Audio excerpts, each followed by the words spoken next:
Selamat pagi saudara-saudari yang dikasihi Tuhan.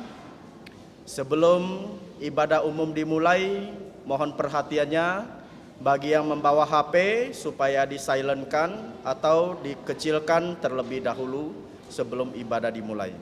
Terima kasih untuk kerjasamanya.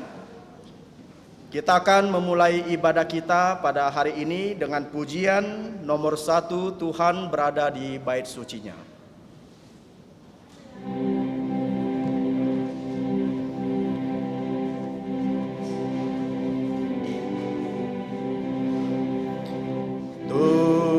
Tuhan berada di bait sucinya, semua orang di hadapan Tuhan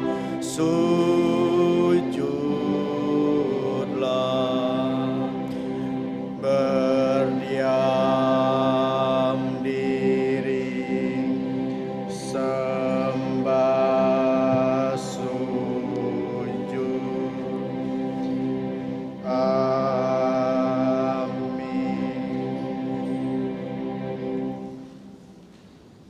Mazmur nomor 149 ayat 1. Demikian bunyi firman Tuhan. Haleluya, nyanyikanlah untuk Tuhan nyanyian baru. Pujilah Dia dalam jemaah orang-orang saleh. Saat teduh selesai. Selanjutnya kita buka pujian 387. Saudara-saudari dipersilakan bangkit berdiri. 387.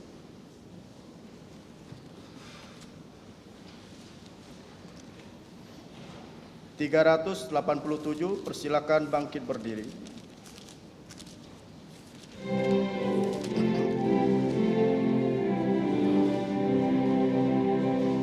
Allah bentengku yang teguh, perisai dan pelindungku, menolong bila ku jatuh dan jadi pengharapanku. Meski musuh keji menyerang tak henti, ngeri kuasanya dan tipu dayanya. Namun Kristus peliharaku. Bila sadar kekuatanku, pasti aku akan kalah. Tetapi ada yang tolong, ialah yang diutus Bapa. Siapa namanya? Tuhan Yesus Kristus, Tuhanku yang esa, selamanya jaya. Ya Panglimaku yang menang. Sabda Allah yang wibawa, melebihi kuasa raja. Roh-Nya menyertai kita dan berpihak pada kita. Kendati hidupku pun harta dan benda diambil seterus, namun firman Allah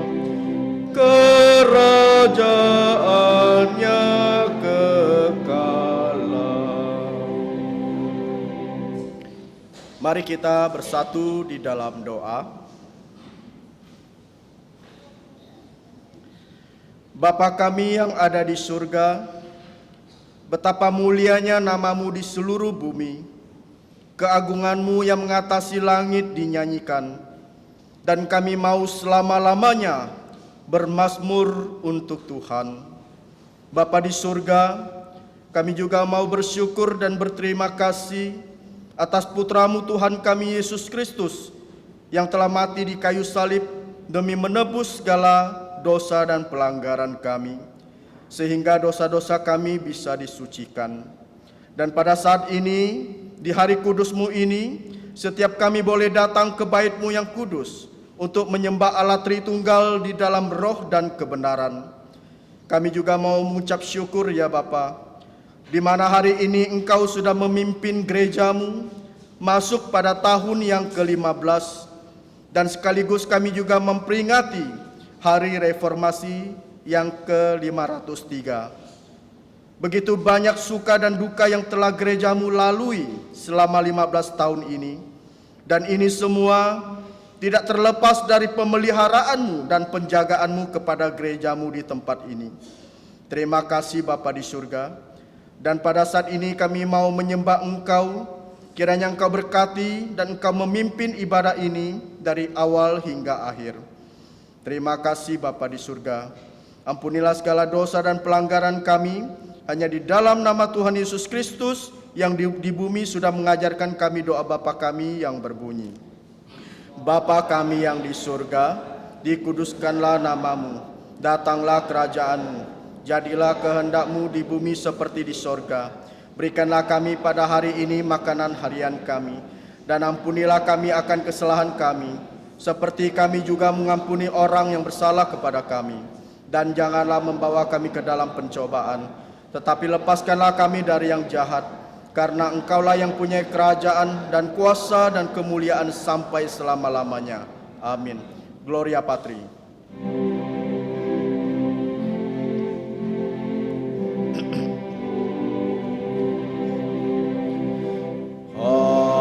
Hormat diberi untuk Bapa, Putra, dan Roh Kudus, dari mula sampai sekarang dan seterusnya, termulia. Amin. Amin. Saudara-saudari dipersilakan duduk kembali.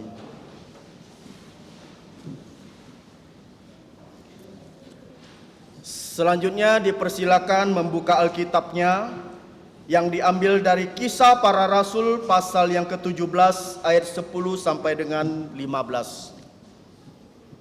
Kisah Para Rasul pasal yang ke-17 ayat 10 sampai dengan 15. Kita akan membacanya secara bertanggapan, bergiliran. Saya baca yang pertama, saudara-saudari baca yang kedua.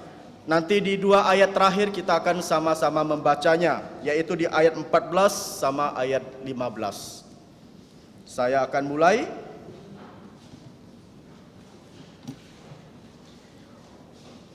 Judulnya adalah Paulus dan Silas di Berea. Tetapi pada malam itu juga segera saudara-saudara di situ menyuruh Paulus dan Silas berangkat ke Berea. Setibanya di situ pergilah mereka ke rumah ibadat orang Yahudi.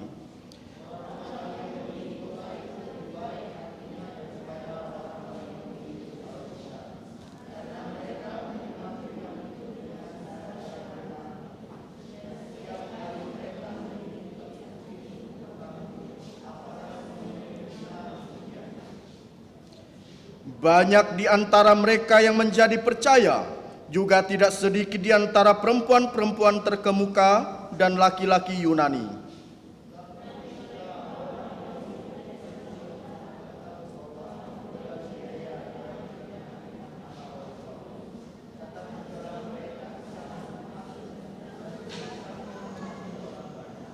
sama-sama.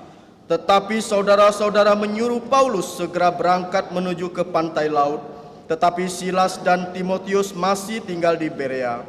Orang-orang yang mengiringi Paulus menemaninya sampai di Athena. Lalu kembali dengan pesan kepada Silas dan Timotius supaya mereka selekas mungkin datang kepadanya. Berbahagialah orang yang kesukaannya itu membaca, merenungkan, dan menjalankan firman Tuhan. Selanjutnya kita akan memuji Tuhan kembali 337.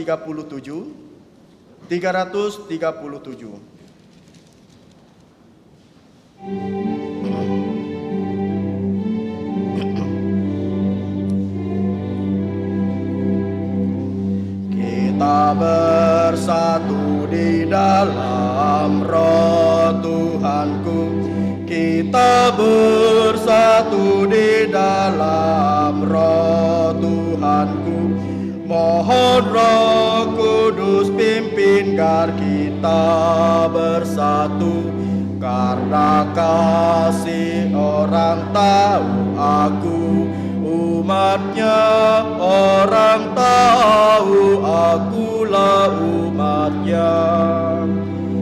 Kita berjalan bergandeng tangan bersama, kita berjalan bergandeng tangan bersama, bersatu dalam iman senekan Injilnya. Karena kasih orang tahu aku umatnya, orang tahu akulah umatnya. Kita kerja untuk Tuhan saling menolong, kita kerja untuk Tuhan saling menolong, menghormati dan saling memperhatikan. Karena kasih orang tahu aku umatnya, orang tahu akulah umatnya. Kita memuji Tuhan karena berkat-Nya, kita memuji Tuhan karena berkat-Nya. Bersyukur Ia memberikan Roh Kudus padaku, karena kasih orang tahu aku umatnya, orang tahu akulah umatnya. Selanjutnya kita akan menghafal ayat firman Tuhan, juga terdapat di buletin paling bawah, saudara-saudari bisa melihatnya, yaitu di surat Roma pasal yang ke-1 ayat 17. Surat Roma pasal 1 ayat 17 kita akan membacanya sebanyak 2 kali, dan yang ketiga kali kita akan mencoba menghafalnya. Kita mulai. 1, 2, 3. Roma pasal 1 ayat 17. Sebab di dalamnya nyata kebenaran Allah yang bertolak dari iman dan memimpin kepada iman, seperti ada ditulis, orang benar akan hidup oleh iman. Sekali lagi kita membacanya. 1, 3. Roma pasal 1 ayat 17. Sebab di dalamnya nyata kebenaran Allah yang bertolak dari iman dan memimpin kepada iman, seperti ada ditulis, orang benar akan hidup oleh iman. Kita coba menghafalnya. 1, 2, 3. Roma pasal 1 ayat 17. Sebab di dalamnya nyata kebenaran Allah yang bertolak dari iman dan memimpin kepada iman, seperti ada ditulis, orang benar akan hidup oleh iman. Selanjutnya kita akan mendengarkan warta gereja kita pada hari ini. Saudara bisa melihatnya yang terdapat di buletin paling belakang. Sebelumnya saudara-saudari bisa juga melihat ya jadwal pelayanan bulan Oktober sampai dengan bulan November tahun Tuhan 2020.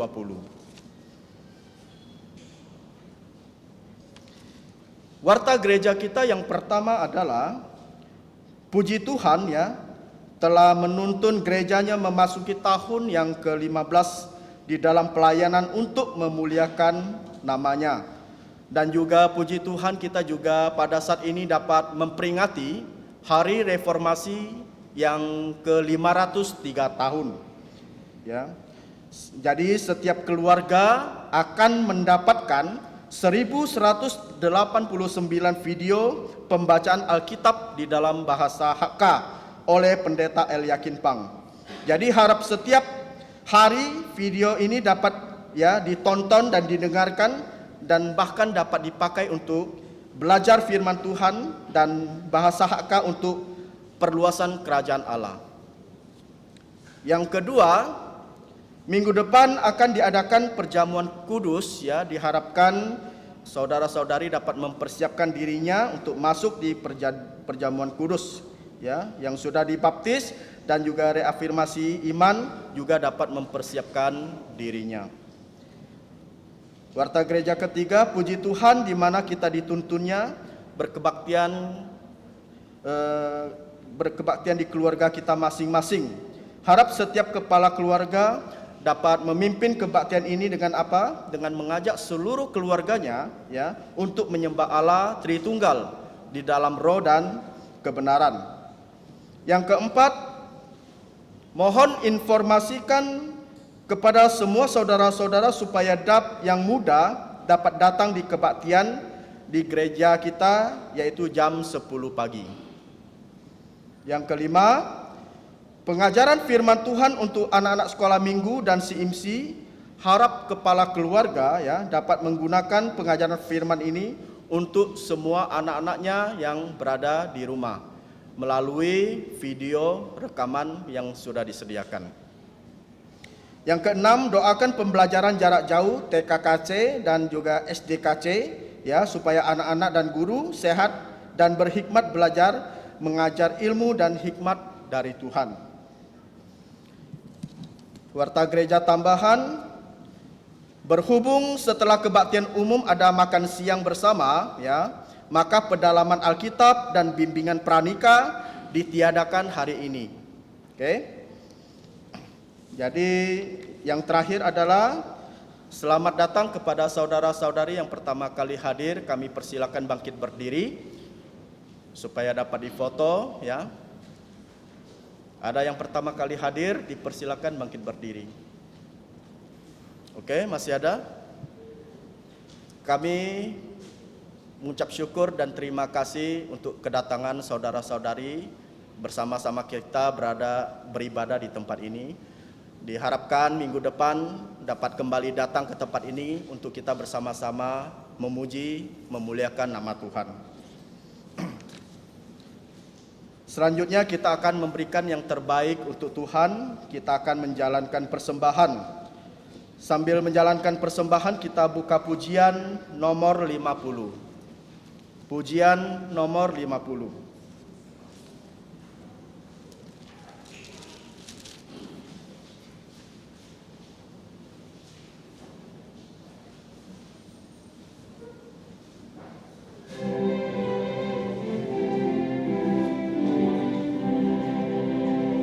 Bila gelombang kehidupan menimpa, jatuh tadi takut dan putus asa, jangan lupa berkat Tuhan hitunglah, pasti kau tercengang akan karyanya. Hitung berkat satu persatu, dan lihatlah karya Tuhanmu. Hitung berkat satu persatu, hitung berkat yang melimpah padamu. Adakah berat bebanmu menekan, dan salib yang kau pikul melelahkan.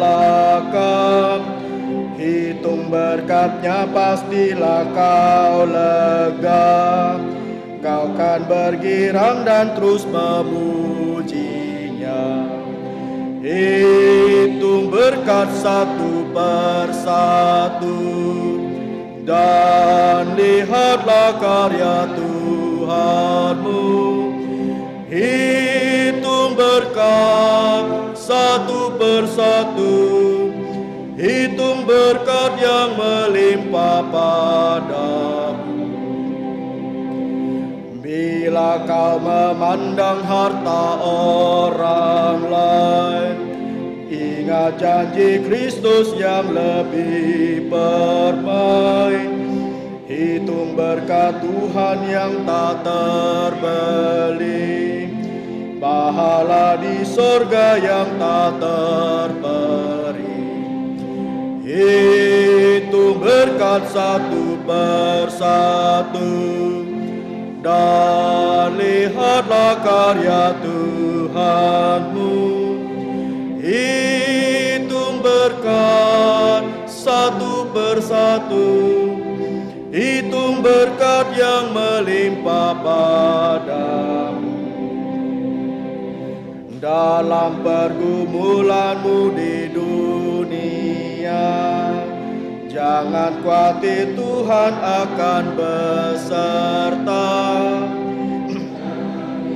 Malaikatnya menjaga, membimbing, menghiburmu sampai sorga.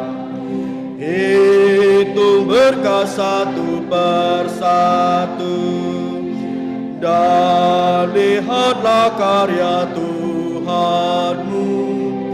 Hitung berkat satu persatu, hitung berkat yang melimpah padamu. Saudara-saudari dipersilakan bangkit berdiri.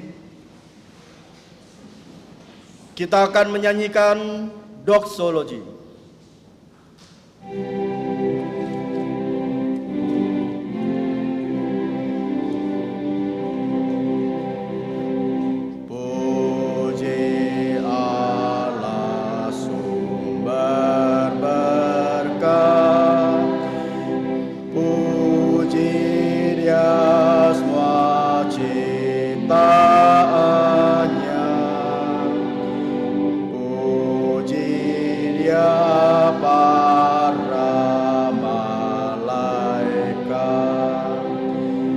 Bapa, Putra, dan Roh Kudus. Amin.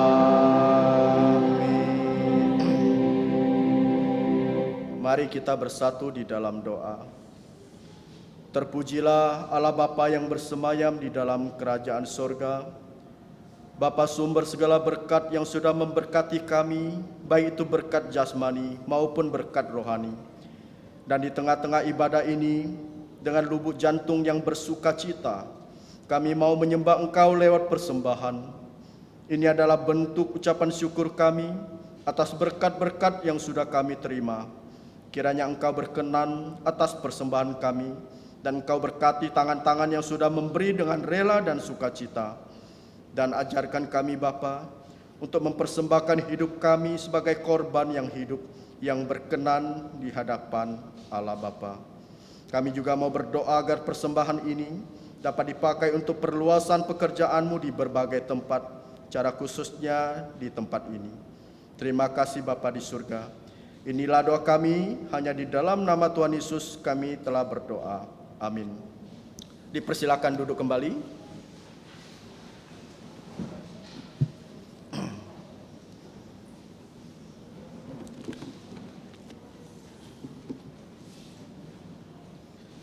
Selanjutnya, doa pengembalaan akan disampaikan oleh Guru Injil Peter Yoksan.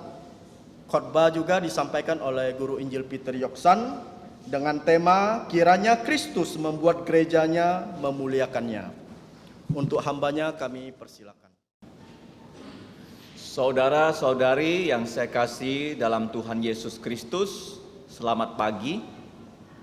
Sebelum kita mendengarkan firman Tuhan, mari kita kembali bersatu dalam doa. Silakan kita semua dapat berlutut. Waktu kita berlutut, mari kita mulai mengaku dosa-dosa kita, supaya darah Tuhan Yesus menghapus dosa-dosa kita dan kita dilayakkan untuk berbicara kepada Allah Bapa kita yang kudus melalui nama Tuhan Yesus. Mari kita bersatu dalam doa.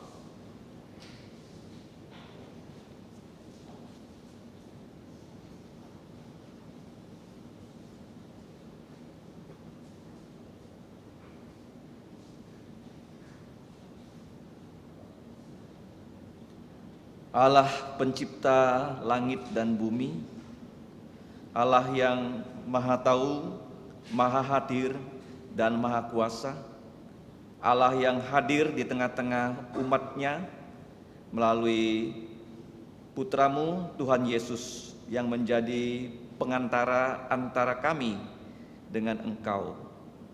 Ya Bapa kami di surga, Bapa dari Tuhan kami Yesus Kristus, kembali kami datang menghadap tahta-Mu yang kudus, sekaligus tahta anugerah keselamatan, pengampunan dosa melalui darah Tuhan Yesus. Ya Bapa, kami datang mengaku segala dosa-dosa kami, dan kami berterima kasih untuk Tuhan Yesus yang sudah mengalirkan darah-Nya melalui salib di Bukit Kalvari, dengan dipaku dan ditusuk dengan mahkota duri, ditombak lambungnya, darahnya saja yang bisa menghapus dosa seluruh dunia. Ya Bapa, kami sadar kami orang yang berdosa, karena kami sudah berdosa kepada Engkau. Kami mewarisi dosa dari nenek moyang kami, yaitu Adam, sehingga kami ketika dikandung oleh ibu kami adalah orang yang sudah tercemar oleh dosa. Kami sadar ya Bapa, ketika kami hidup, kami juga telah melakukan dosa di dalam pikiran, perkataan, dan perbuatan. Kami mohon sesuai dengan janji-Mu, jika kami mengaku dosa kami, Engkau Allah yang setia adil, akan dengan darah Yesus menghapus semua dosa-dosa kami. Ya Bapa, ampunilah semua pelanggaran kami. Dan kami juga bersyukur Engkau berjanji waktu kami berdoa meminta Roh Kudus memenuhi kami, Engkau akan memenuhi kami dalam kebaktian ini, agar semua kami, baik yang di ruang kebaktian ini, yang di kelas, yaitu anak-anak sekolah minggu, dan juga orang-orang yang sangat tua usianya di dalam kelas berkebaktian, Engkau akan menaungi kami dengan kuasa Roh Kudus, sehingga kami bisa menerima pemberitaan firman-Mu. Kiranya dengan firman-Mu yang kami terima dapat disimpan dalam lubuk jantung kami untuk menggerakkan kehidupan kami sebagai saksi Tuhan Yesus, sehingga melalui firman-Mu yang kami jalankan setiap hari, orang-orang bisa melihat Tuhan Yesus, kepribadiannya terpancar dalam kehidupan kami. Dan melalui juga mulut kami yang Engkau bukakan, kami menyaksikan Tuhan Yesus adalah penolong kami, juru selamat kami, yang telah membebaskan kami dari belenggu dosa. Ya Bapa, kami saat ini mengucap syukur Engkau memimpin gereja-Mu ini selama 15 tahun.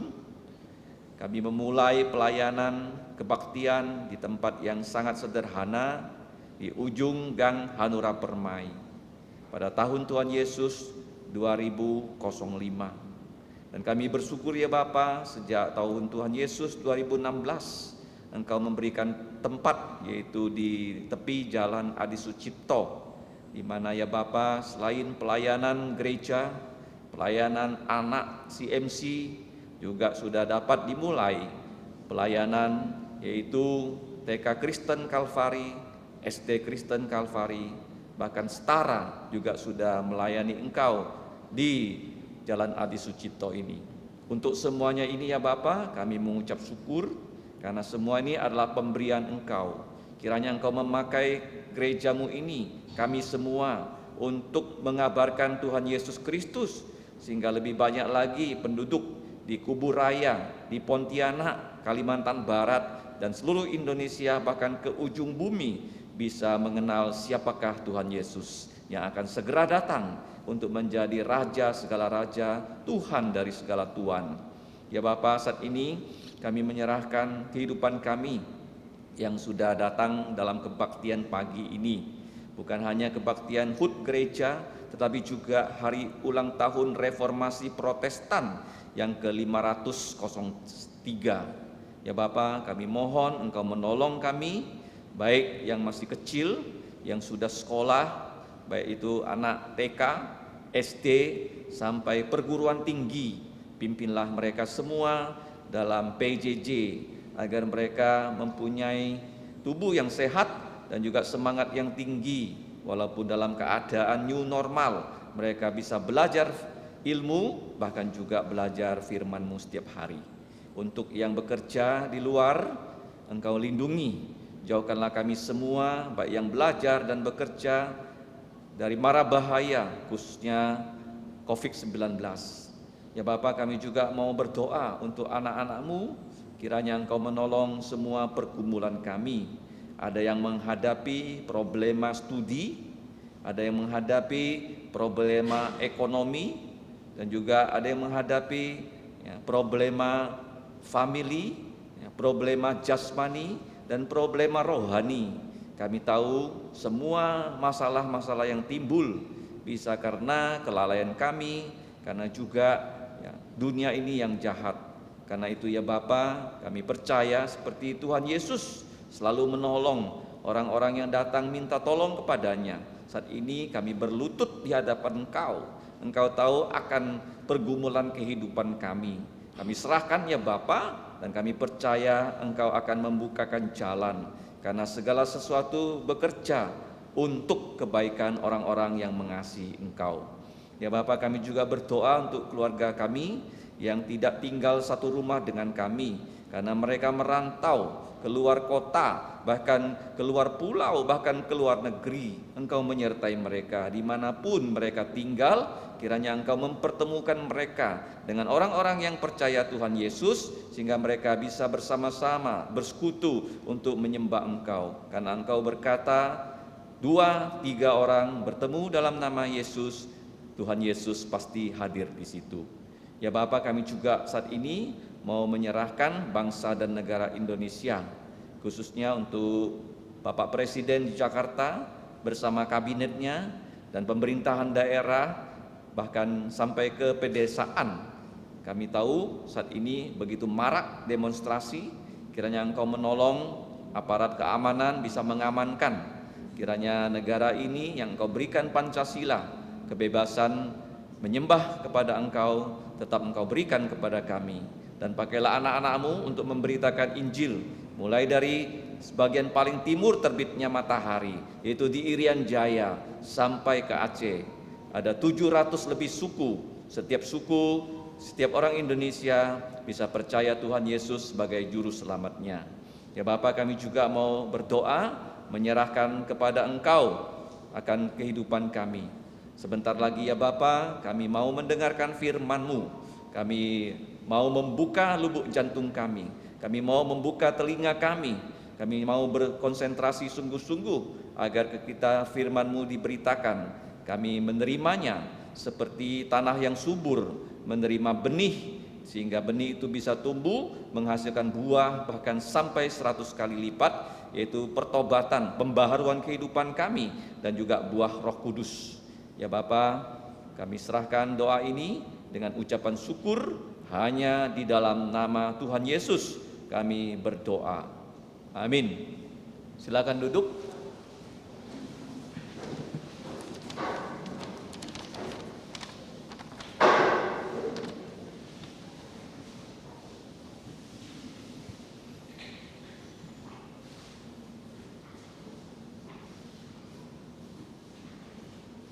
Pertama-tama mari kita bersama-sama sekali lagi mengucapkan terima kasih ataupun syukur ya, kepada Tuhan kita, di mana pada hari ini kita bisa bertemu lagi di ruang kebaktian ini.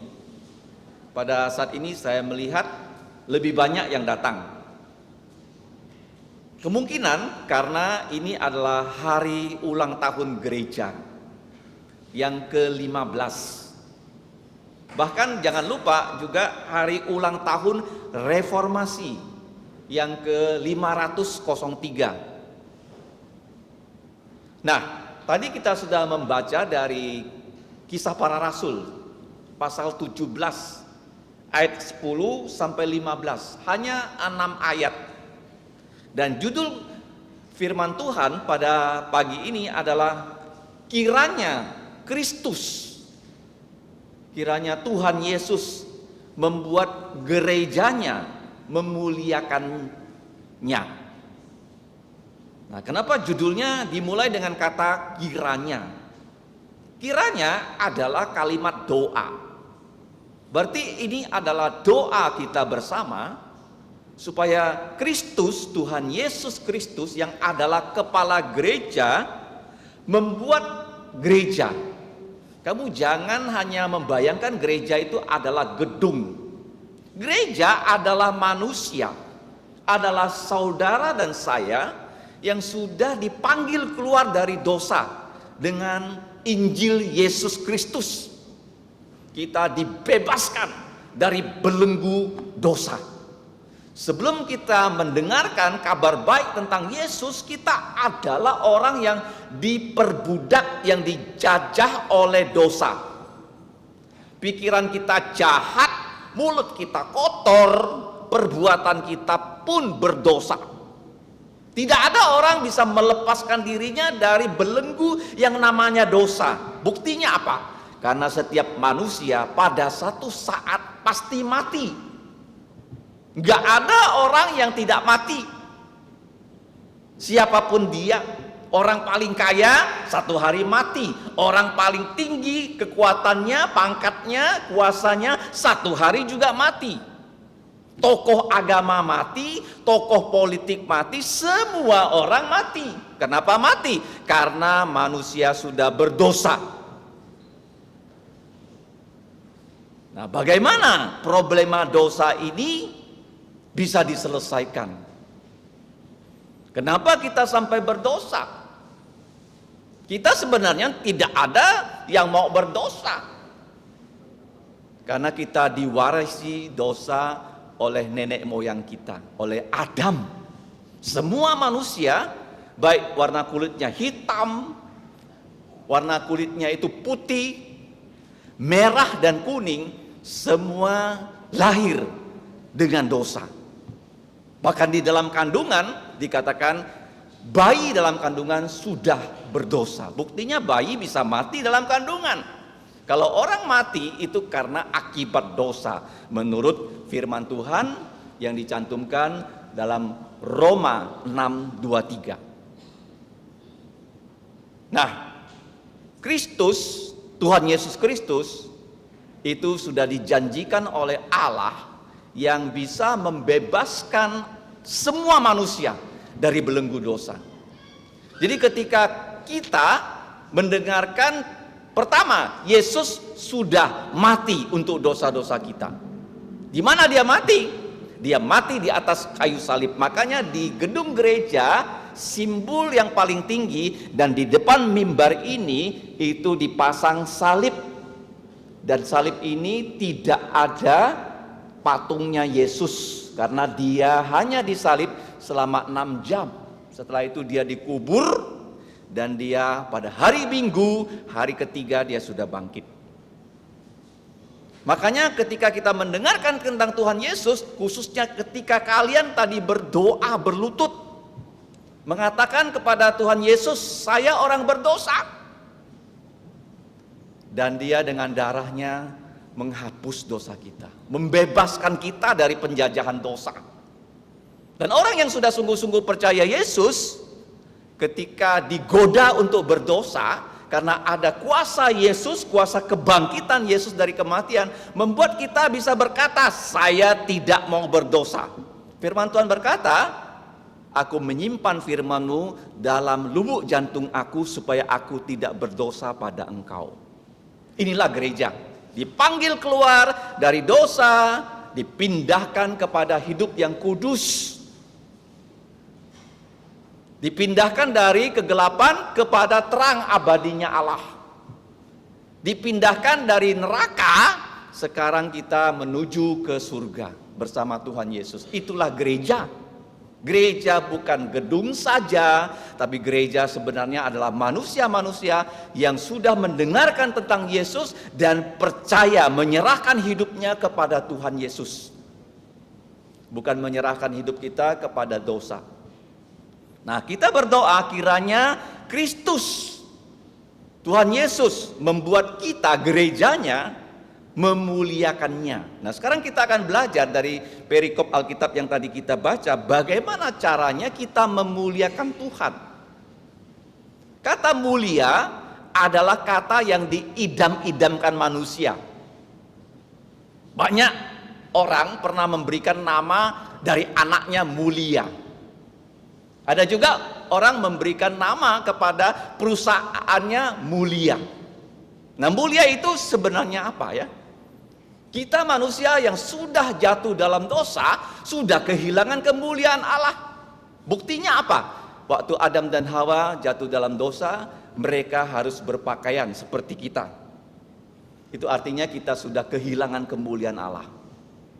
Nah, kita melihat pembacaan kita tadi, dari ayat 10 sampai 15, kita bisa belajar 5 pelajaran rohani yang gampang diingat. Karena disusun dengan huruf R. Nah, R yang pertama di dalam pasal 10, mari kita lihat Kisah Rasul 17 ayat 10. Tetapi pada malam itu juga segera saudara-saudara di situ menyuruh Paulus dan Silas berangkat ke Berea. Setibanya di situ, pergilah mereka ke rumah ibadah, rumah pertemuan ataupun namanya sinagog orang Yahudi. R yang pertama, gereja yang bisa memuliakan Tuhan, di dalam gereja harus ada, kalau zamannya ini para rasul masih hidup, itu rasul dan rekan-rekannya. Rasul dan rekan-rekannya. Ketika rasul itu hanya 12 orang, seperti Rasul Petrus sampai Rasul Yohanes, dan yang terakhir itu Rasul Paulus. Nah, rasul itu sebutannya hanya satu loh, Rasul Yesus Kristus. Ingat ya, Rasul Yesus Kristus. Jumlahnya adalah 12 orang. Nah, mereka itu langsung ditunjuk oleh Tuhan Yesus untuk apa? Untuk ketika Yesus ya hidup di tanah perjanjian, Tuhan Yesus itu berkeliling ya di seluruh tanah perjanjian, dan 12 rasul, 11 yang setia melihat langsung apa yang dikatakan Yesus, apa yang diperbuat Yesus. Waktu Yesus melakukan mujizat, mereka melihat. Waktu Yesus memberitakan Injil, orang percaya Yesus, mereka melihat. Mereka hidup bersama-sama Yesus, makan bersama-sama Yesus, bermalam bersama-sama Yesus selama 3,5 tahun. Bahkan mereka melihat Yesus ditangkap, mereka melihat Yesus disalib, dan mereka melihat Yesus yang sudah bangkit. Itu namanya Rasul Yesus Kristus. Jumlahnya itu 12 orang, 1 memberontak, 11 setia, akhirnya diganti yang tidak setia dengan Rasul Paulus. Gereja itu harus ada rasul dari Yesus Kristus. Karena ketika Yesus sudah bangkit dari kematian, dia menampakkan diri kepada para murid selama 10 kali. Tuhan Yesus itu naik ke surga. Dan ada tugas Tuhan Yesus yang mendirikan gereja di muka bumi, mulai dari Yerusalem, Yudea, Samaria, sampai ke ujung bumi, itu dilakukan oleh para rasul. Termasuk nanti kita lihat Rasul Paulus dan rekan-rekannya.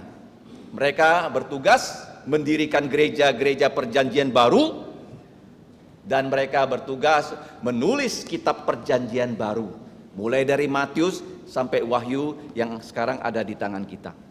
Itu adalah Rasul Yesus Kristus dan rekan-rekannya. Nah, kalau sekarang gereja kan tidak ada lagi jabatan rasul. Kalau kamu membaca dalam Efesus pasal 4, di situ dikatakan kepada gereja diberikan apa? Bagaimana gereja bisa memuliakan Tuhan? Gereja itu harus berdasarkan firman Tuhan. Nah, kita bersyukur nanti akan dibagikan secara simbolis kepada wakil-wakil ya, dari keluarga dan yang lain-lain, yaitu pembacaan Alkitab dalam bahasa Hakka. Sudah ada 1189 video. Ya, karena kalau kalian harus mendownloadnya dari YouTube, itu diperlukan kurang lebih hampir ya, 24 GB. Jadi sudah di-download, nanti akan dibagikan. Ya, tinggal kita colokkan ke TV kita, setiap hari kita bisa mendengarkan firman Tuhan dalam bahasa Hakka. Nah, gereja yang bisa memuliakan Tuhan adalah gereja yang berdasarkan firman Tuhan. Nah, kita lihat di sini, gereja kita berdoa supaya bisa memuliakan Tuhan. Di dalam gereja itu tinggal kamu cek kalau 5 hal ini ada dalam gereja, gerejanya bisa memuliakan Tuhan. Coba kita buka 2 Timotius pasal 2 ayat 2. Begitu gampang diingat ya. Ayat ini karena angkanya semuanya 2. 2 Timotius pasal 2 ayat 2. Mari kita buka. 1, 3 kita baca. Apa yang telah engkau dengar dariku di depan banyak saksi, percayakanlah itu kepada orang yang dapat dipercayai, yaitu yang juga cakap mengajar orang lain. Artinya begini, Rasul Paulus berpesan kepada muridnya yang bernama Timotius, supaya apa yang sudah diajarkan Rasul Paulus itu dapat Timotius teruskan kepada muridnya, dan muridnya itu syaratnya bisa meneruskan kepada muridnya yang berikutnya. Artinya dalam gereja harus ada 5 lapis. Tuhan Yesus mengajarkan Paulus, Paulus mengajarkan Timotius, Timotius harus mendapatkan murid, dan murid Timotius harus bisa mengajar murid. Kalau di gereja ada 5 lapis seperti ini, gereja itu bisa memuliakan Tuhan. Bagaimana dengan kita? Kita juga sama. Kalau kita mau inginnya keluarga kita maju, selama kamu bisa belajar dari firman Tuhan, baik kamu membaca firman Tuhan, baik kamu mendengarkan ya, pengajaran firman dari mimbar ini, setelah kamu faham, kamu nggak boleh tahan. Kamu harus teruskan itu kepada anak kamu, kepada generasi berikutnya, supaya mereka mengerti firman Tuhan. Jadi dari Tuhan kepada kita salurkan lagi.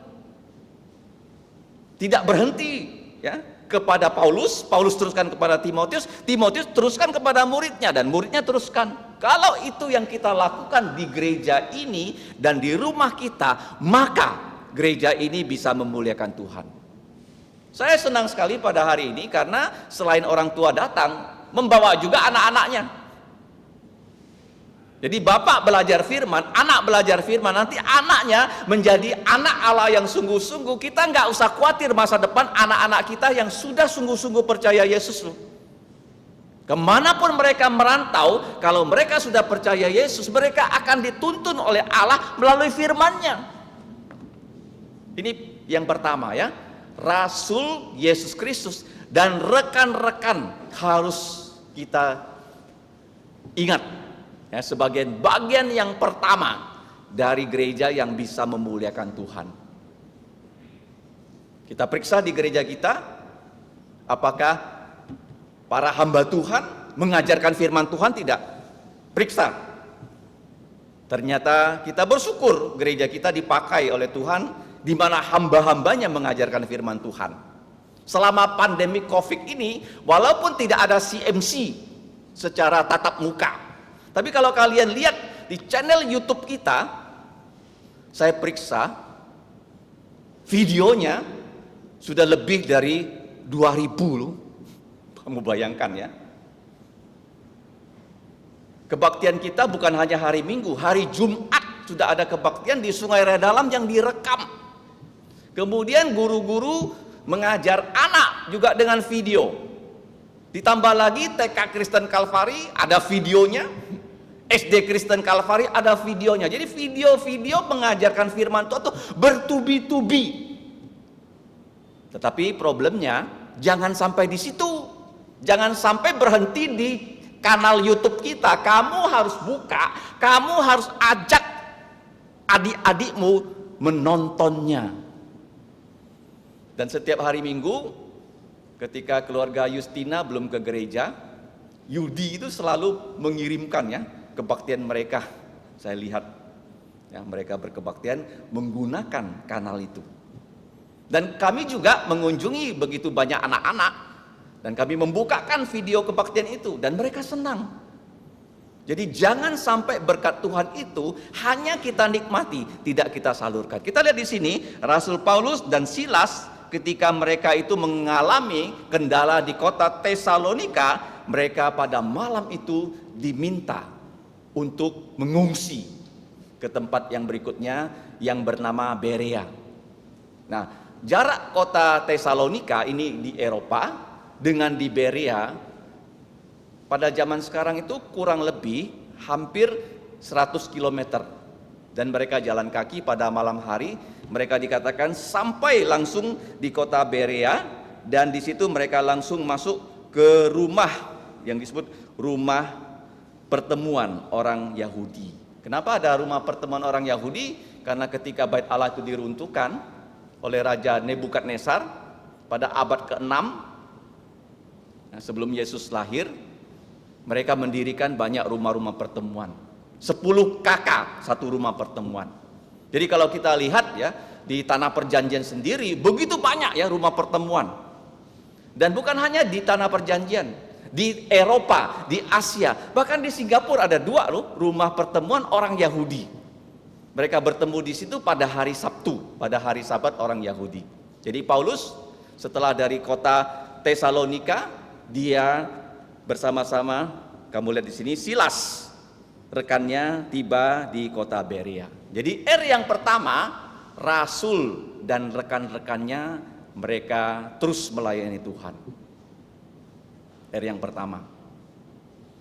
Yang kedua, kita lihat ayat 11. A.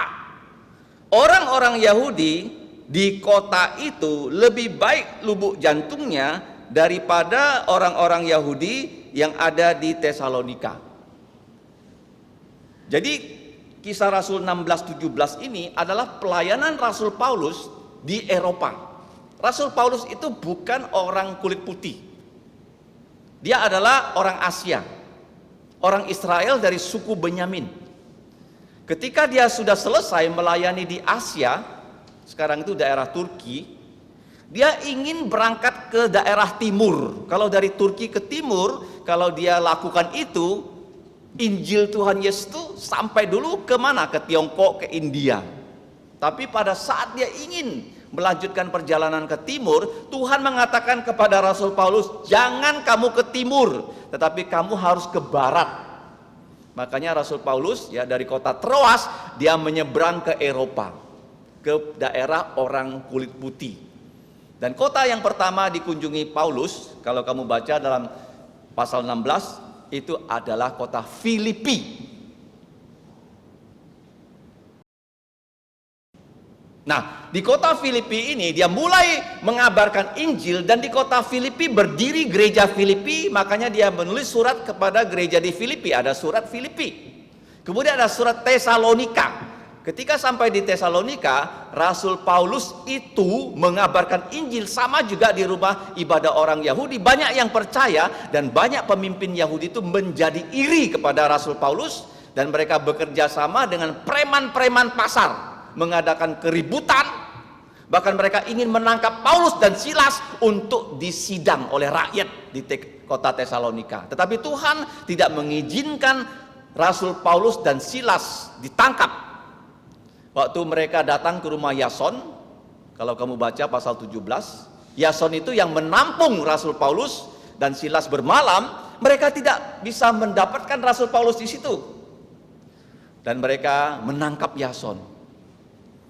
Dan orang yang tahu bahwa Rasul Paulus mengalami bahaya di kota Tesalonika, pada malam itu juga mereka membawa Rasul Paulus pindah ke kota Berea. Ini sama-sama di Eropa. Malam-malam Paulus dan Silas pindah ke kota Berea, dan dikatakan oleh Alkitab, orang-orang Yahudi di Berea itu lebih baik daripada orang-orang Yahudi yang ada di kota Tesalonika. Maksudnya apa? Mereka lebih ramah. Ramah ya, ini kuncinya ya. Ramah. Ramah terhadap siapa? Ramah terhadap pengabar Injil yang datang ke kota mereka, yang datang ke sinagog mereka, ke rumah pertemuan mereka. Kita harus ramah kepada orang yang membawa firman Tuhan kepada kamu. Para penginjil, para hamba Tuhan yang tugasnya menyampaikan firman, kamu minimal harus kasih senyum. Kasih apa? Senyum. Jangan sampai hamba Tuhan menyampaikan firman Tuhan di mimbar ini, kamu di situ mukanya masam, kamu di situ malah kepalanya tertunduk, bukan karena kamu sedih, tapi karena kamu tertidur. Jangan seperti itu ya. Kamu harus ramah kepada orang yang membawa berkat rohani kepada kamu. Inilah ya orang Yahudi di kota Berea. Ya, Tuhan berkomentar loh. Tuhan tahu loh keadaan kalian loh. Apakah kalian datang ke gereja ini sungguh-sungguh mau mendengarkan firman Tuhan, sungguh-sungguh mau beribadah pada Tuhan? Dia tahu loh. Itu yang dikomentari ya, orang-orang di Berea lebih baik daripada orang-orang di Tesalonika, karena mereka menyambut para pengabar Injil dengan ramah. Nah, tadi waktu diumumkan siapa yang pertama datang ke gereja, ada beberapa berdiri, sebelah kanan ada, sebelah kiri ada kan. Dan saya amati ya sejak Hanura Permai, begitu banyak yang datang ke gereja dan rata-rata difoto ya untuk didoakan ya. Dan banyak juga mereka tidak kembali.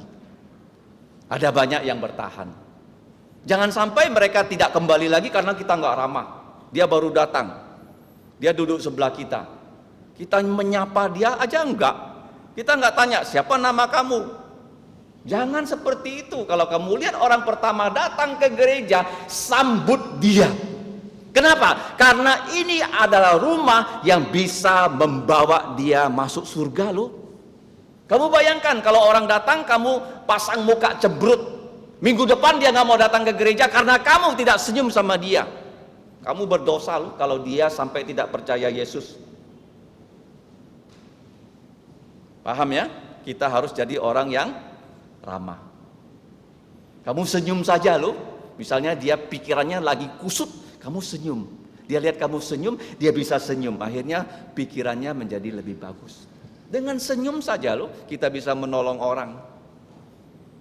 Jadi orang Yahudi di kota Berea lebih bagus daripada orang Yahudi di kota Tesalonika. Kita berdoa ya kalian semua ya menjadi orang yang ramah kepada pengabar firman dan kepada semua saudara kita di gereja.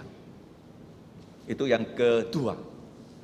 Yang ketiga ayat 11b. Mari kita baca 11b.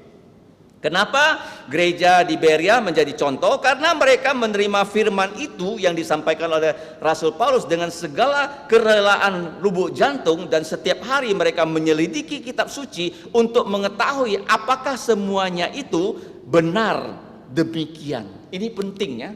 Setiap kita yang bisa membaca, saya rasa tidak ada di sini ya yang buta huruf atau matanya buta. Siapa yang di sini yang tidak bisa membaca? Saya rasa semua bisa membaca ya bahasa Indonesia. Dan saya juga tidak melihat ada orang yang matanya buta. Kecuali dulu ada satu jemaat kita sudah dipanggil pulang ke surga. Dia betul-betul buta loh, dari Hanura. Dia tidak bisa membaca karena buta matanya, tapi dia rajin ke gereja. Dia mendengarkan dengan telinganya. Dan setiap kamu yang bisa baca, kamu harus punya Alkitab.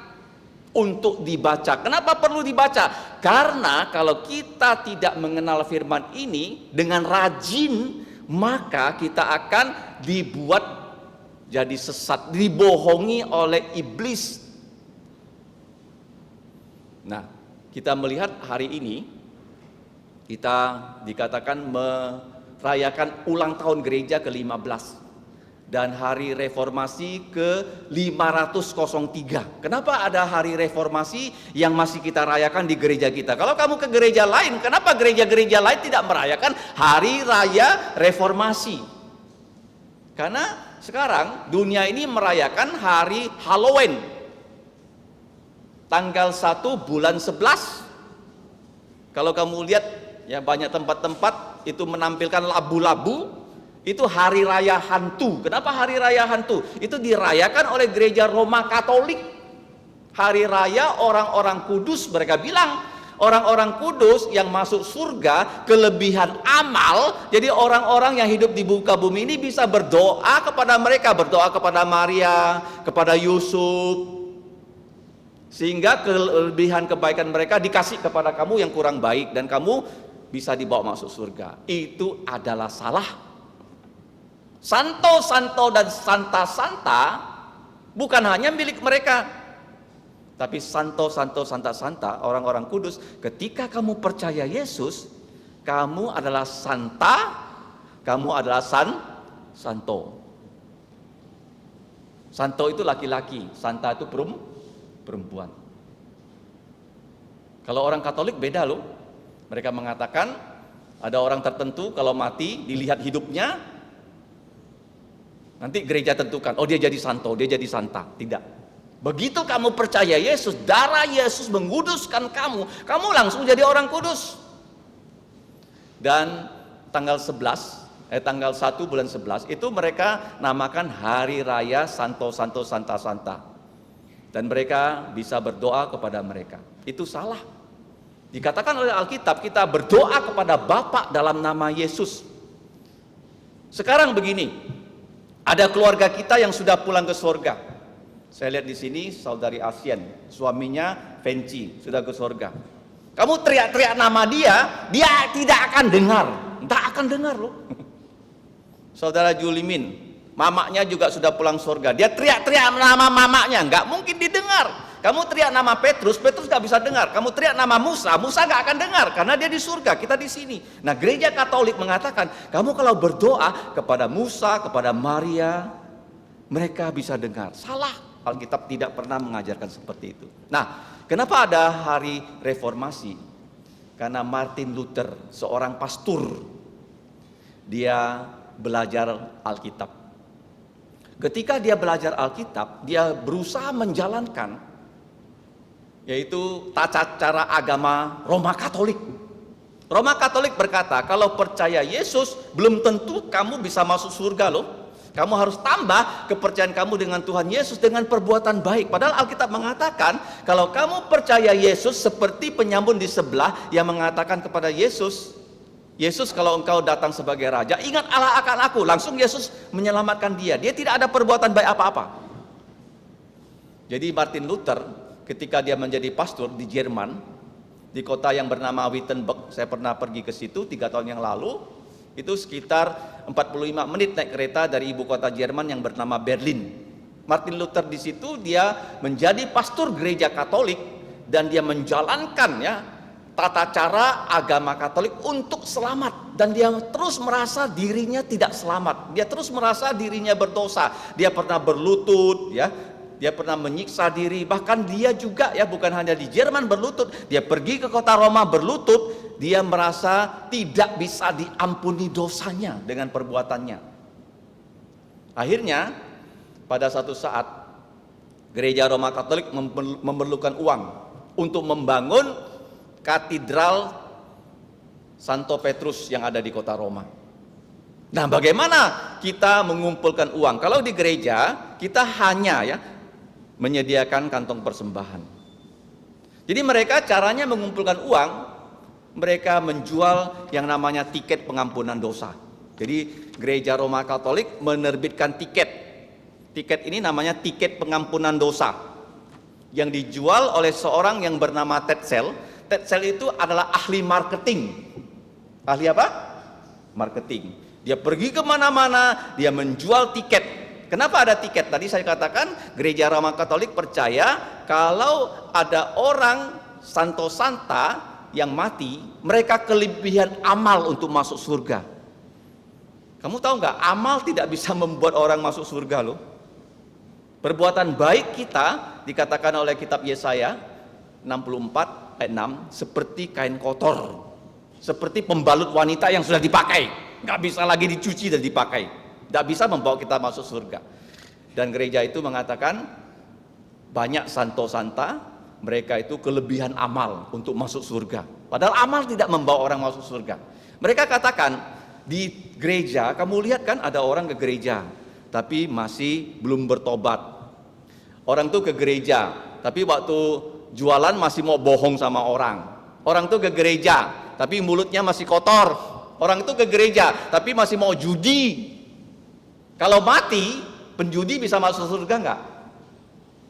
Nggak bisa kan? Tapi mereka kan ke gereja. Jadi di mana mereka kalau mereka mati? Udah ke gereja, tapi tidak bertobat. Mereka ada di tempat api penyucian, bukan surga, bukan neraka, di tengah-tengah begini. Jadi bagaimana mereka itu disiksa di situ? Caranya gereja Roma Katolik bilang keluarganya yang masih hidup harus beli tiket. Beli apa? Beli tiket. Dan pada saat penjual tiket itu sampai di kota Wittenberg, Martin Luther merasa itu nggak benar karena dia membaca Alkitab. Akhirnya dia sadar kita bisa selamat hanya sola Kristus, hanya percaya Yesus. Makanya reformasi itu semboyannya 5 sola. Ya, solus Kristus, hanya percaya Yesus kamu selamat, nggak ada yang lain. Kemudian sola scriptura, jadi hanya ada 66 kitab, tidak ada yang lain yang disebut Alkitab. Sola gratia, hanya karena anugerah kamu bisa masuk surga. Kemudian sola fide, hanya karena iman. Yang terakhir itu soli deo gloria, hanya hidup kita untuk memuliakan Tuhan. Jadi Martin Luther ketika dia melihat Tetzel sudah sampai di kota Wittenberg. Martin Luther itu seorang pastor, dia bukan hanya di gereja Roma Katolik, dia juga menjadi profesor di kota Wittenberg karena di situ ada universitas, dia mengajar di Fakultas Teologi. Jadi pada tanggal 1 gereja itu akan buka dan mereka akan masuk ke gereja untuk merayakan hari raya Santo-Santo dan Santa-Santa. Dan Martin Luther pada tanggal 31 Oktober dia menempelkan 95 pertanyaan tentang apakah tiket pengampunan dosa bisa membawa orang ke surga. Dia ingin berdebat dengan Tetzel. Jadi begitu tanggal 1 orang membuka pintu gereja, mereka melihat di pintu gereja ada 95 dalil Martin Luther yang menentang tiket penjualan pengampunan dosa. Jadi makanya hari reformasi gereja Protestan itu adalah tanggal 31 Oktober. Dan sekarang gereja-gereja tidak lagi merayakan gereja hari raya reformasi. Padahal gereja dengan hari raya reformasi, gereja Protestan ini lahir loh. Selama 1000 tahun gereja Roma Katolik itu mengajarkan dengan perbuatan baik bisa masuk surga. Ada sebuah ilustrasi. Satu keluarga mempunyai bapak. Anak-anaknya tahu bahwa bapak ini belum sungguh-sungguh percaya Yesus. Memang bapak ini sering ke gereja, Natal ke gereja, hari raya gereja ke gereja, tetapi bapak ini masih belum bertobat. Jadi keluarganya mendengarkan ada penjualan tiket, tentu saja keluarganya mau beli tiket kan? Belilah tiket 1 kali, 2 kali dengan pastor. Terus ditanyakan satu hari, sudah sering kali keluarganya beli tiket pengampunan dosa. Keluarganya ingin tahu apakah bapak ini sudah pindah dari api penyucian ke surga karena sudah banyak uang dibayar untuk tiket pengampunan dosa.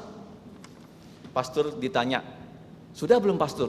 Pastor bilang begini, kamu beli tiket ini terakhir dan ketika kamu bayar uang ini, dia sudah masuk surga, sudah lepas dari api penyucian.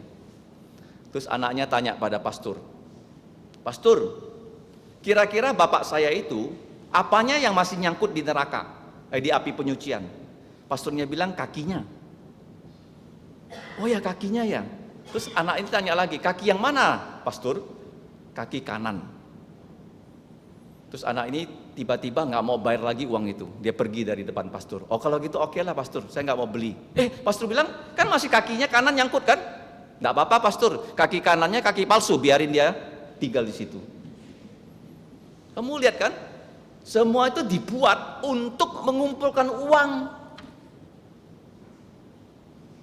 Makanya ada lahir reformasi. Ketika Martin Luther dipimpin Tuhan, dia belajar Alkitab dalam bahasa asli, bahasa Ibrani Yunani. Dia mengerti bahwa praktek-praktek di gereja Roma Katolik tidak lagi berdasarkan firman. Kenapa bisa begitu? Ada api penyucian. Karena gereja Roma Katolik pada saat itu hanya menggunakan Alkitab dalam bahasa Latin yang diterjemahkan oleh Hieronymus ataupun Jerome. Dan di situ ada kata purgatori, api penyucian, yang tidak ada dalam bahasa asli.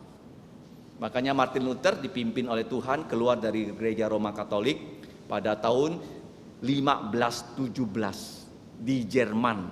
Dan pada waktu itu ditemukan mesin cetak. Dan dengan mesin cetak itu semua pendapat Martin Luther bisa tersebar di Jerman loh. Sehingga orang Jerman tahu mana yang benar, mana yang salah. Tuhan memberikan kepada dunia, kepada gerejanya Martin Luther, Alkitab, dan mesin cetak. Makanya kita lihat di sini gereja di Berea, mereka menyelidiki kitab suci. Ya, poin yang ketiga, yang pertama rasul dan yang rekan, yang kedua ramah, yang ketiga harus rajin membaca dan mempelajari firman Tuhan. Zaman sekarang ada racun yang beredar di masyarakat. Kerjalah dengan smart, tapi jangan kerja keras. Itu racun loh. Orang tidak akan bisa berhasil kalau dia hanya smart tanpa hard. Orang bisa berhasil kalau dia rajin dan dia juga bagaimana? Mengandalkan rahmat Tuhan. Ya, zaman sekarang kalau kita lihat zaman now, anak-anak lebih banyak main apa? HP kan? Jadi mereka ingin kerjanya hanya beberapa jam tapi hasilnya banyak. Saya kasih tahu kamu loh, kalau kamu tidak rajin, kamu tidak bisa berhasil. Hanya satu yang perlu kamu ingat, kamu lihat ini lampu. Lampu ini sekarang memang sudah generasi, bukan lagi seperti lampu di zaman dulu, lampu listrik. Penemu lampu ini namanya Thomas Alva Edison. Dia menemukan lampu itu setelah dia melakukan percobaan di laboratorium. Orang katakan 1000 kali baru dia berhasil. Jadi kalau kamu mau berhasil, kamu harus selain pintar mengandalkan firman, rahmat Tuhan, kamu harus rajin. Jangan takut tangannya kotor. Jangan takut berkeringat.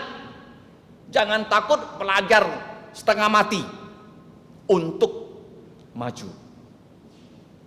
Pintar saja tak cukup kalau kamu tidak rajin. Ingat baik-baik ya. Pintar saja tidak cukup, kamu harus rajin seperti orang Berea. Rajin yang paling penting belajar firman. Kamu tahu ya, kalau kita rajin hanya untuk dunia tuh kegunaannya itu tidak banyak. Ya, kemarin saya bertemu dengan teman saya, dia sangat rajin main badminton. Jadi dia sangat rajin ikut pertandingan badminton. Cita-citanya itu mendapatkan banyak piala. Memang dia dapat banyak piala. Tapi dia bilang, saya ini sebenarnya bodoh. Coba lihat sekarang, piala-piala di rumah saya ada gunanya nggak? Bisa dijual dengan dapatkan uang? Nggak bisa, dia bilang. Saya ini bodoh sekali. Ya, kita kadang-kadang banyak ya punya hobi. Ya, hobi-hobi yang sebenarnya secara kekal tidak banyak guna. Tetapi kalau kamu rajin dalam firman, kamu rajin ke gereja, rajin baca firman, rajin kasih tahu tentang Yesus kepada orang. Begitu orang itu percaya Yesus, upahmu besar di surga. Ingat baik-baik ya. Rajinnya dunia, gunanya ada tapi kecil. Kecil. Rajinnya kita secara rohani, gunanya kekal. Ya. Jemaat di Berea itu rajin. Apa itu rajin? Banyak orang nggak tahu apa itu rajin. Rajin itu rutin. Rutin ya. Rutin bagaimana? Tiap hari kamu harus baca Alkitab, rutin. Tiap minggu harus ke gereja, rutin. Orang ada mengatakan saya rajin, tapi nggak rutin, itu bohong. Yang kedua, rajin, Tuhan akan berikan kita rekan. Ya, bukan hanya Paulus di sini yang rajin, tapi Silas juga rajin. Kamu bayangkan ya, dalam satu kesebelasan sepak bola, kalau yang rajin hanya 1-2 orang, bisa nggak kesebelasan itu menang? Gereja juga sama. Kalau hanya beberapa orang yang rajin, kemudian ya yang lain-lain tak rajin, gereja juga tidak bisa memuliakan Tuhan. Rajin itu rutin, rajin itu ada rekan-rekan kita yang rajin. Kamu bayangkan satu rumah yang kerja hanya bapak ibunya, anak-anaknya nggak kerja. Yang cuci piring, cuci baju bapak ibunya, anak-anaknya apa? Kira-kira keluarga itu sehat nggak? Akan sehat. Jadi rajin itu rutin, rajin itu semua harus kerja. Nah, kita lihat di sini gereja di Berea, mereka itu rajin. Yang keempat apa itu? Pada ayat berikutnya, ayat 12, mari kita lihat. Karena mereka rajin, banyak di antara mereka yang menjadi percaya, juga tidak sedikit di antara perempuan-perempuan terkemuka dan laki-laki Yunani. Poin keempat ini adalah Roh Kudus yang bekerja. Gereja kita bisa memuliakan Tuhan kalau Roh Kudus yang mereformasi kehidupan kita, yang mengubah kehidupan kita. Kenapa? Martin Luther karena dia belajar firman, dia diubah hidupnya. Rasul Paulus juga sama. Rasul Paulus zaman dulu sebelum dia percaya Yesus namanya Saulus. Dia hanya belajar yaitu kitab Perjanjian Lama, dan dia tidak percaya Yesus, bahkan dia benci kepada orang yang percaya Yesus. Dia pergi kemana-mana menangkap orang yang percaya Yesus, bahkan dia terlibat dalam pembunuhan Stefanus. Dan Tuhan Yesus datang kepada Paulus, dan akhirnya Paulus percaya Yesus, dan Paulus itu berubah. Apa yang bisa membuat kamu berubah? Firman Tuhan. Kita hanya bisa dirubah oleh firman Tuhan. Semakin kamu membaca firman Tuhan ini, Roh Kudus bekerja dalam hidup kamu, kamu akan dibuat menjadi orang yang lebih mirip dengan Tuhan Yesus. Tuhan Yesus dikatakan waktu dia hidup masih kecil, dia itu disukai oleh manusia dan disukai oleh Allah. Jadi kalau kamu tidak belajar firman dengan rajin, Roh Kudus itu nggak bisa memakai kamu. Roh Kudus hanya bisa memakai orang yang rajin membaca firman dan melaksanakan firman. Jadi gereja Berea itu selain mereka ramah kepada pembawa firman, mereka rajin belajar firman, membandingkan apa yang dikatakan oleh Paulus, apakah cocok dengan Alkitab, dan mereka itu melakukannya setiap hari, dan itu yang terjadi, akhirnya Roh Kudus membantu mereka untuk percaya Yesus. Dikatakan dalam ayat 12, bukan hanya orang-orang Yahudi percaya Yesus, laki-laki, tapi di situ dikatakan banyak perempuan-perempuan terkemuka. Dan juga dikatakan di situ tidak sedikit laki-laki Yunani, artinya laki-laki yang berkulit putih. Jadi kita bersyukur ya, mereka yang ramah kepada hamba Tuhan, mereka yang rajin belajar firman, kemudian yang berikutnya Roh Kudus membantu mereka percaya Yesus. Poin yang kelima yang terakhir kalau kita lihat dari ayat 13 sampai 15. Tetapi ketika orang-orang Yahudi dari Tesalonika tahu bahwa juga di Berea telah diberitakan firman Allah oleh Paulus, maka datanglah juga mereka ke sana. Ya, jaraknya itu hampir 100 km, menghasut dan menggelisahkan jantung orang banyak. Tetapi saudara-saudara tahu bahaya ini, ya, menyuruh Paulus segera berangkat menuju ke pantai, dan dari pantai ya Rasul Paulus berlayar. Ya, tetapi Silas dan Timotius masih tinggal di kota Berea, dan orang-orang yang mendampingi Paulus membawanya sampai di kota berikutnya yang bernama Athena. Lalu kembali dengan pesan kepada Silas dan Timotius supaya mereka selekas mungkin datang kepadanya. Poin yang kelima apa? Rintangan. Rintangan yang dihadapi oleh gereja. Gereja itu dan kita orang yang percaya Yesus tidak dijanjikan langit kita selalu biru. Kamu jangan percaya kalau orang mengatakan kamu percaya Yesus, kamu pasti sehat terus, gak pernah sakit. Kamu sudah percaya Yesus, kamu pasti kaya, tidak akan miskin. Itu adalah salah. Nah, Paulus kita lihat ya, dia memberitakan Injil di kota Tesalonika. Dia menghadapi huru-hara yang mau menangkap dia dan mencelakakan dia. Akhirnya dia lari ya kemana? Ke Berea. Nah, rintangan-rintangan yang terjadi itu tidak menghalangi pelayanan Tuhan. Nah, kita ingat gereja kita sekarang sudah berusia 15 tahun. Ada nggak rintangan-rintangan yang dihadapi? Hidup manusia juga ada rintangan. Apa rintangannya? Problem kita bisa problem apa? Ekonomi. Ya kan, apalagi pandemi Covid. Banyak ya kita usahanya terganggu. Ya, ada yang buka kantin, kantinnya tidak bisa beroperasi. Paham ya? Kemudian bukan hanya masalah ekonomi, masalah studi anak-anak ya, belajar PJJ itu nggak gampang. Ya, keluhan itu dari anak kecil sampai anak-anak yang besar. PJJ tidak gampang. Masalah ekonomi, masalah studi, kemudian apalagi masalah family, masalah keluarga, hubungan suami istri. Kalau kamu baca di internet kan, karena pandemi ini banyak rumah tangga itu terganggu. Kemudian masalah jasmani, sakit. Ada yang kena COVID, ya, ada yang kena penyakit lain. Yang terakhir masalah rohani, itu yang gawat ya. Banyak orang karena sudah ya tidak sering ke gereja, mereka malas ke gereja. Ketika pintu gereja dibuka, mereka tidak berani lagi ke gereja. Kamu bayangkan masalah rohani. Jadi masalah itu selalu menghadang hidup kita, menghadang. Nah, Rasul Paulus di sini ketika menghadapi rintangan-rintangan seperti itu, sebenarnya kalau kita menghadapi masalah, Tuhan itu ingin membukakan kepada kita kesempatan untuk ya yang lebih baik daripada masalah yang kita hadapi. Contohnya, kalau kamu baca Kisah Para Rasul, di Kisah Para Rasul itu ciri khasnya banyak disebut nama-nama orang, nama-nama orang. Di Kisah Para Rasul banyak juga disebut nama-nama kota.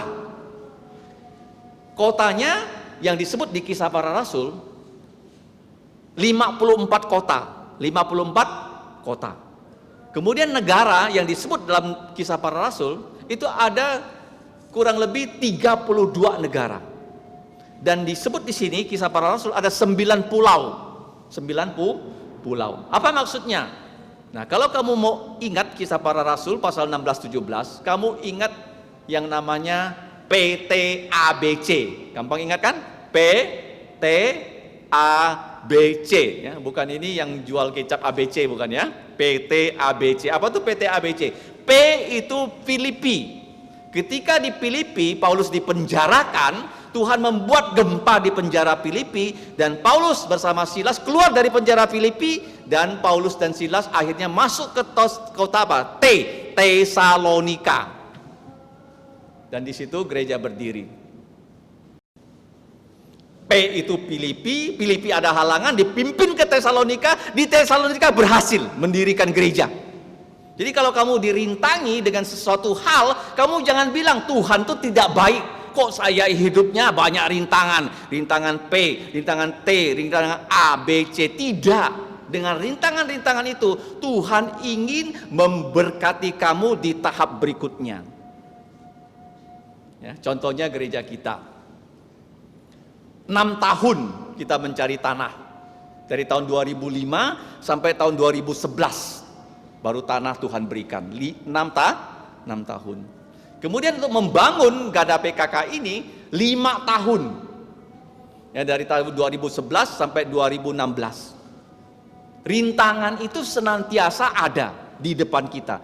Tapi jangan lupa, Tuhan kalau kasih rintangan di depan kita setinggi ini, Dia akan kasih kita kekuatan untuk loncat lebih daripada rintangan ini, sehingga kita nggak akan tertahan, nggak maju di situ. Kamu lihat ya, Paulus ya di Filipi di penjara, tapi begitu dia keluar, dia dipimpin ke Tesalonika. Gereja di Tesalonika berdiri. Ketika Tesalonika dia mau ditangkap, Tuhan lepaskan, dia masuk ke mana? Berea.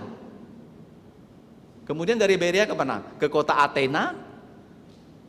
C, bahasa Inggrisnya Korintus, Korin.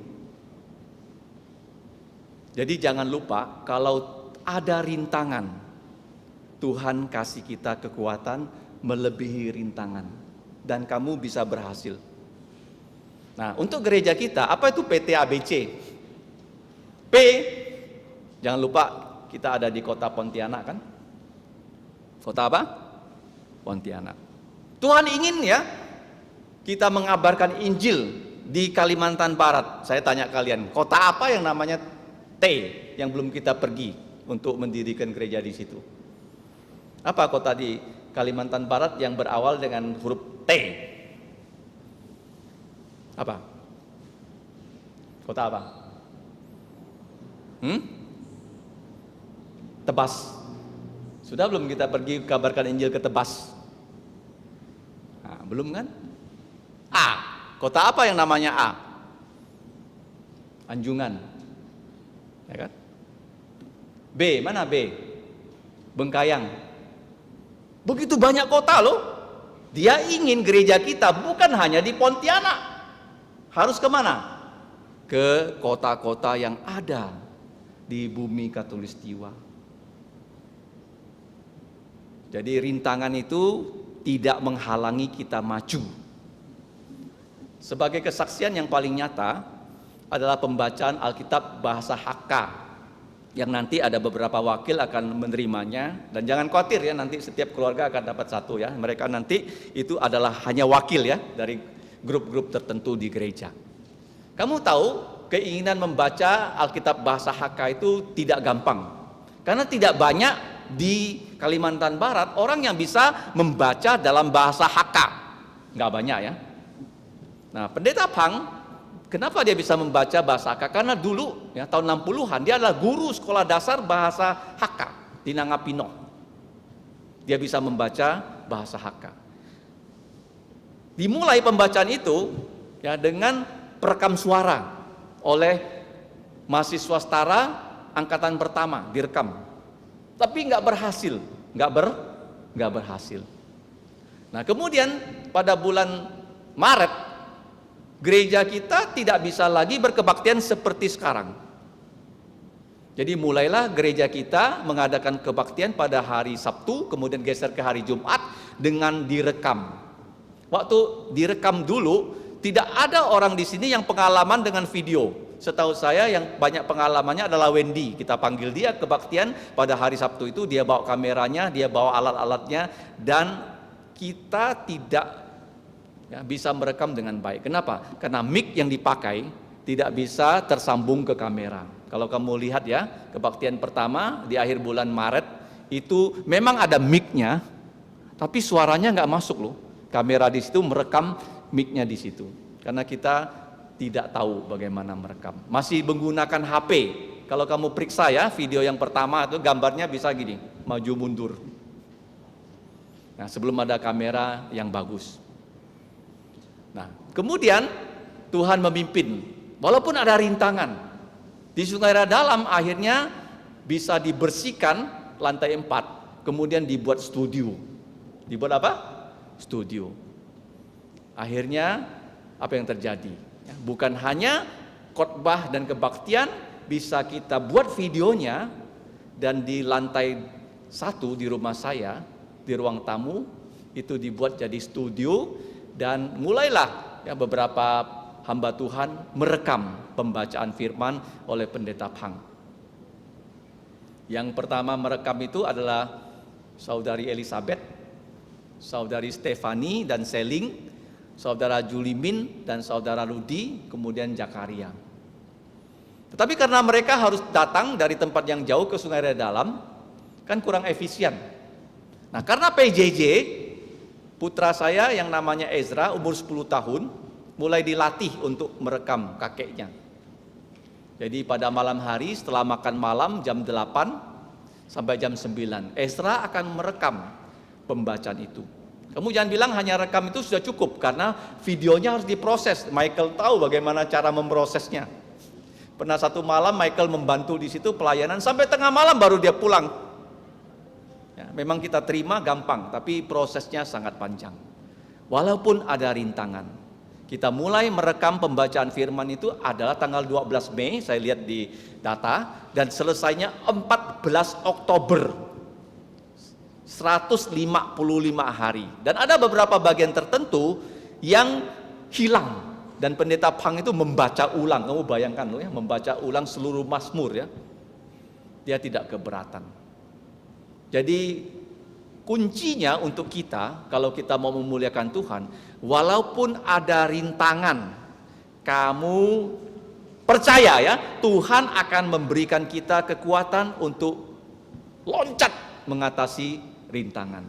Tujuannya hanya satu loh. Paulus dihalangi di Filipi, dia harus pindah ke Tesalonika, dan di situ dia kabarkan Injil, gereja di situ berdiri. Kita juga begitu loh. Kita berdoa supaya Kristus membuat gereja ini memuliakannya. Apa? Kalau kita dipimpinnya untuk membangun lebih banyak gereja-gereja selama kita masih hidup. Jadi pagi ini kita sudah belajar 5 hal. Bagaimana kita berdoa supaya Kristus membuat gerejanya ini memuliakannya. 1. Di gereja harus ada hamba-hamba Tuhan yang rajin bersama rekan-rekannya. Rajin membaca firman, rajin mengajar firman, rajin membesuk, rajin mengabarkan Injil, rajin berdoa. Yang kedua, bukan hanya rajin, kita semua harus ramah. Ramah artinya mengenal ya orang-orang yang ada di sekitar kita ya. Nanti ya waktu kalian makan siang ya, harus kenal ya semua yang datang ya. Ini siapa? Oh ini bapaknya ini ya. Oh ini ibunya. Kalau kamu kenal kamu bisa doakan loh. Kalau nggak kenal gimana doa? Namanya ya nggak tahu kan? Gimana berdoa? Ya, orang ramah itu Tuhan cintai. Yang ketiga, rajin. Apa itu rajin? Rutin. Rutin apa? Rutin datang kebaktian, rutin belajar, rutin baca firman. Rutin. Rajin itu Tuhan akan buat kita rutin, bukan hanya rutin. Tuhan akan kasih kita rekan. Kalau kamu rajin, Tuhan akan kirim orang rajin menjadi kawan kamu loh. Kalau kamu malas, Tuhan kirim juga orang malas jadi kawan kamu. Kamu tambah hancur. Jadi kamu rajin, Tuhan akan beri tim yang rajin. Nah, kemudian kita lihat kalau kita rajin, yang berikutnya apa? Roh Kudus bisa membantu kita. Pertama-tama orang dibantu untuk percaya Yesus dan orang dibantu untuk melayani Tuhan. Seperti Martin Luther, karena dia rajin, maka dia tahu ajaran di gereja Roma Katolik itu menyimpang dari firman, sehingga dia membawa ya, orang-orang keluar dari gereja Roma Katolik di hari reformasi. Yang terakhir, kita sudah percaya Yesus, tidak dijanjikan hidup kita akan lancar. Banyak rintangan. Tapi jangan lupa, setiap rintangan yang ada di depan kita sebenarnya adalah kesempatan untuk maju ke langkah selanjutnya. Gereja kita juga menghadapi banyak rintangan, tapi sebenarnya Tuhan sedang membuka jalan ke tempat yang lebih bagus. Ya, Paulus dirintangin di Filipi, dia kemudian mengabarkan Injil ke Tesalonika, mau ditangkap di Tesalonika, dia lari lagi ke mana? Ke Berea, ke Athena, ke Korintus. Ya, gereja kita jangan hanya ada di Pontianak saja, karena begitu banyak kota-kota yang belum kita pergi untuk kabarkan Injil. Jangan lupa ya, yang pertama harus ada apa? Hamba-hamba Tuhan, rasul-rasul, rekan-rekannya. Yang kedua, ramah. Ketiga, rajin. Selanjutnya apa? Roh Kudus berperan. Membuat kita percaya Yesus. Membuat kamu jadi anak lebih bagus. Menjadikan kamu anak yang lebih taat Tuhan, lebih taat orang tua. Kalau kamu rajin dalam firman Tuhan. Yang terakhir, setelah kita dibantu Roh Kudus, kita juga akan dibantu menghadapi semua rintangan. Tidak ada rintangan yang tidak bisa kita hadapi kalau kita melakukannya bersama-sama Tuhan Yesus. Karena Tuhan Yesus itu adalah rekan kerja kita. Kalau kamu baca dalam 1 Korintus pasal 3 ayat 6, kita bekerja untuk Tuhan Yesus. Tuhan Yesus adalah rekan kerja kita. Mari kita berdoa. Bapa kami di surga, kembali kami mengucap syukur untuk pelayanan dari Tuhan Yesus melalui para rasul, khususnya Rasul Paulus bersama Silas, bersama Timotius dan hamba-hambamu yang lain melayani Engkau di Eropa. Dan kami juga bersyukur untuk saat ini gerejamu yang sedang berulang tahun ke-15 dan juga reformasi yang ke-503. Kiranya kami juga ya Bapa bisa menjadi rekan-rekan kerja dari Tuhan Yesus seperti Rasul Paulus. Kami mau ya Bapa menjadi orang yang bersahabat ramah kepada manusia supaya mereka bisa mengenal siapakah Tuhan Yesus. Ya Bapa, berikan kami juga ketekunan kerajinan sehingga Roh Kudus bisa memakai kami untuk menghadapi semua rintangan, bukan hanya kehidupan tapi juga rintangan dalam pelayanan. Ya Bapa, kami serahkan hidup kami kembali ke dalam pimpinan-Mu. Kiranya Engkau menolong kami untuk memuliakan nama Tuhan Yesus di bumi. Ya Bapa, dengarkanlah doa kami, ampunilah dosa kami. Dalam nama Tuhan Yesus kami berdoa dan bersyukur.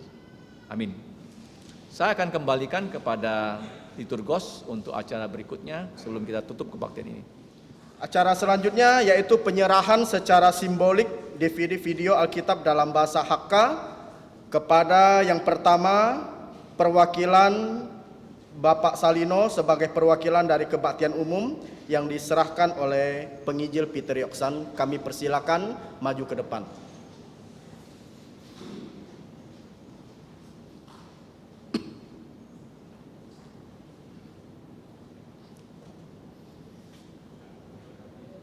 Oke, terima kasih.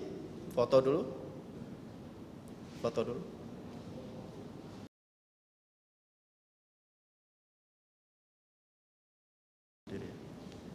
Yang kedua kepada Lausi Changjin On sebagai perwakilan dari orang tua yang akan diserahkan oleh saudara Bong Mung En. Kepada saudari Changjin On kami persilakan maju ke depan.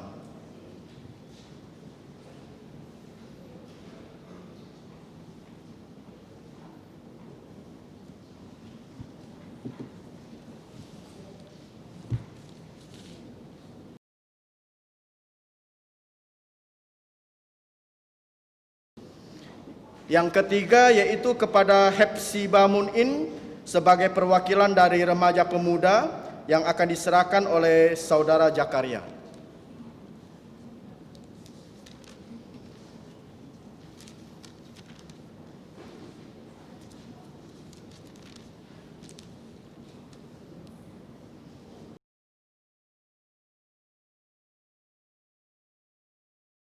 Oke.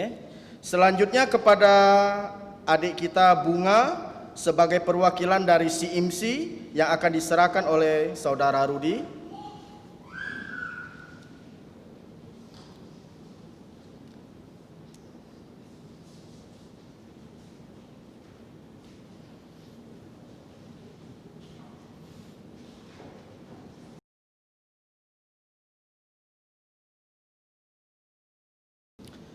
Oke. Yang terakhir kepada adik kita Acoy sebagai perwakilan dari CIMC Siaga yang akan diserahkan oleh saya sendiri.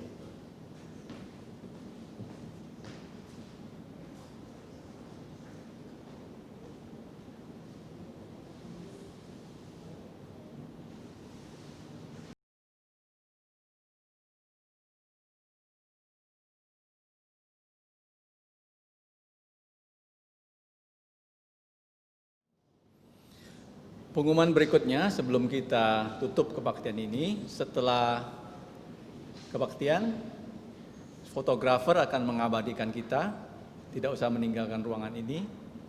Kemudian setelah doa penutup, nanti kita akan menuju aula untuk makan siang bersama. Mari kita berdiri, pujian kita yang terakhir 227. Iman umatnya yang hidup. 227.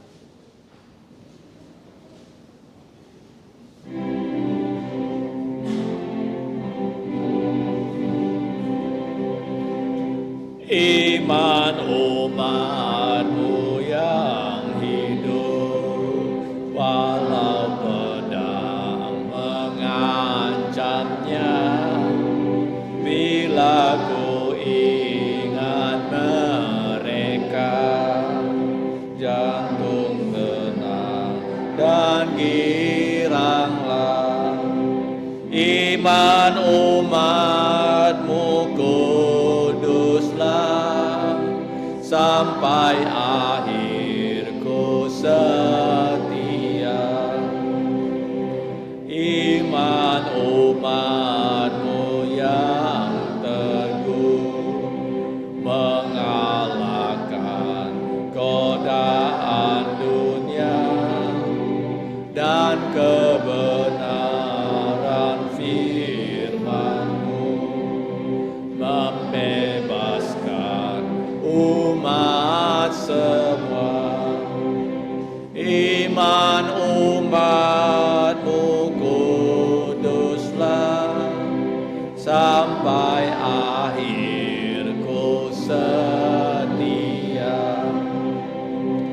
Iman umat-Mu yang tulus mengasihi musuh seteru, perbuatan dan tuturnya menyatakan kasih Tuhan. Iman umat-Mu kuduslah sampai akhir ku setia. Kita tetap berdiri, mari kita kembali bersatu dalam doa. Mari kita berdoa. Allah Bapa kami yang bertahta kekal di langit, di atas, dan di bumi, Engkau yang telah menciptakan kami dan juga yang telah menyelamatkan kami melalui Tuhan Yesus yang adalah Kepala Gereja. Bapa, kami mengucap syukur untuk kebaktian umum dalam rangka HUT ke gereja yang ke-15 dan juga HUT reformasi yang ke-503. Bapa, kami saat ini mau mengakhiri kebaktian kami. Kami akan pulang ke rumah kami masing-masing. Kiranya Engkau menolong kami sebagai anak-anak-Mu yang baik, baik yang masih kecil sampai yang sudah berusia lanjut, baik yang di rumah sebagai ibu rumah tangga dan juga yang belajar di rumah maupun yang bekerja. Engkaulah yang menjaga kami, bukan hanya tubuh kami tapi juga roh kami. Pakailah ya Bapa kami menjadi saksi Tuhan Yesus yang dapat membawa orang untuk percaya Tuhan Yesus. Seperti Engkau telah memakai Rasul Paulus dan kawan-kawan, bukan hanya mengabarkan Injil di satu kota tapi di banyak kota. Tolonglah gereja-Mu ini ya Bapa untuk bisa memuliakan nama-Mu sampai Tuhan Yesus datang kedua kali. Dan kami percaya Engkau akan menjaga kami dan Engkau akan menolong kami sehingga kami tidak bercacat dan tidak bercela di hadapan Tuhan Yesus yang dengan darahnya bisa menguduskan hidup kami. Ya Bapa, kami juga nanti setelah kebaktian akan bersekutu dalam meja makan. Kiranya Engkau menguduskan makanan yang akan kami terima, karena kami sudah makan makanan rohani. Kami bersyukur ya Bapa untuk makanan jasmani yang Engkau sediakan untuk kami. Ya Bapa, tolonglah ya Bapa kami semua yang sudah datang pada pagi hari ini ke rumah-Mu. Kiranya kami pulang ke rumah kami masing-masing dengan sukacita surgawi. Demikianlah doa kami Bapa yang kami naikkan hanya dalam nama Tuhan Yesus. Amin. Amin. Amin.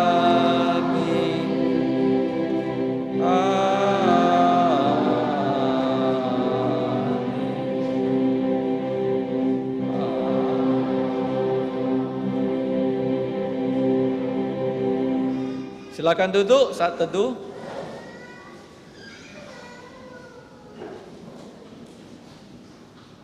Tuhanmu memberkatimu dan melindungimu.